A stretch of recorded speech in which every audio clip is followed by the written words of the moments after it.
Hello, everyone. This is Michael Johnson with another check in from MJ's Musings. So, today is Wednesday, August 8th, and there was another round of primaries last night um, for several Justice Democrats were running. So, we've had some wins, we had some pretty disappointing losses, including this one I'm showing right here. So in the U.S. House District 3 in Kansas, Sharice Davis has defeated Brent Welder, um, Justice Democrat Brent Welder, who Alexandria Ocasio-Cortez and Bernie Sanders pretty much did a big rally for um, a few weeks ago, as I reported in my previous videos. This is pretty disappointing in that, okay, Brent Welder, over the course of the election, has managed to put together a strong ground game. He raised a lot of money from grassroots sources, strong network of volunteers, but and has the stronger platform. Sharice David's basically her platform is more generic, and her campaign literature and her ads are also more generic, more of your general cliches and platitudes. Um, since I'm not, I do not I don't believe that Sharice Davids is actually a politician yet. Well, now she is, but I don't think she's a politician yet. Like she's was a corporate attorney, so we have no idea what type of politician she would be. She could be very progressive once she gets into office, but for the most part, all of the people in favor of her were touting essentially she's a qualified female LGBTQ candidate who's Native American. That's pretty much it. And everything else, Brent Welder, sorry, everything else is like the policy substance they don't talk about her policies at all. It's all about, okay, her race, her gender, her sexual orientation, and that she's qualified. And they just have the caveat, okay, qualified based on, okay, why? It doesn't explain.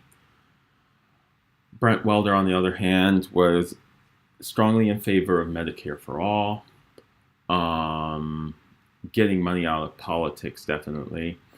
He actually was a volunteer with Wolfpack, so basically he was working to actually get the amendment passed. I'm not sure if he was in Kansas doing that or if he was in Missouri or Iowa or one of the neighboring states actually doing that, canvassing to get the state legislature to adopt the Wolfpack Amendment that would get money out of politics.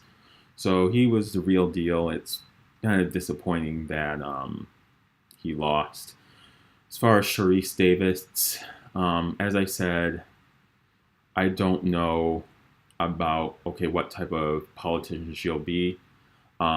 Essentially, she propped up essentially by Emily's List. Like that's basically the big reason she won. Emily's List poured in a lot of money to run ads for her.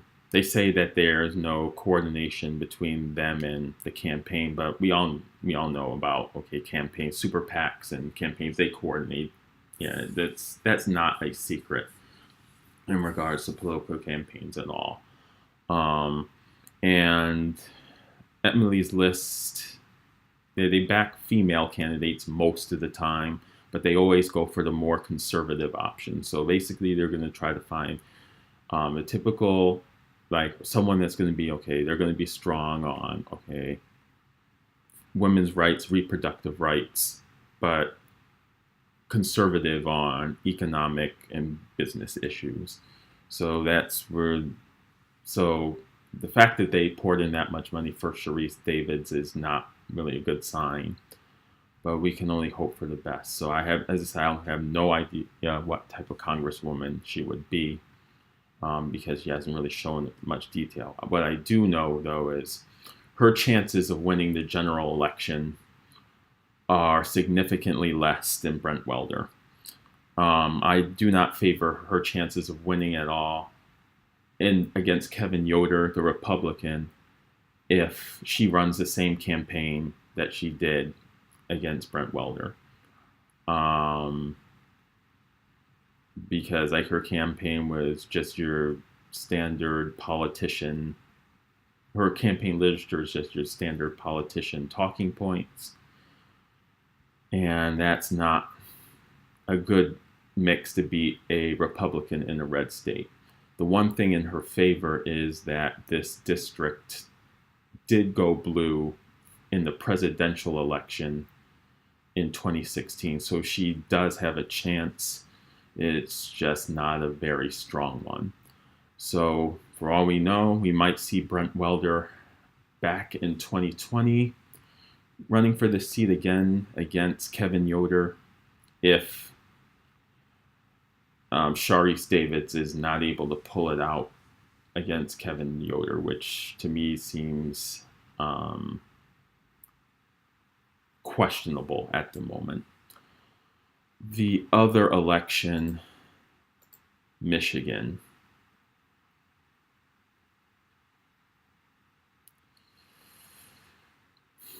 Gretchen Whitmer has defeated Abdul El-Sayed. That's another pretty crushing loss. In the case of Gretchen Whitmer, most of the Democratic Party establishment got behind her. So that was so that's one thing.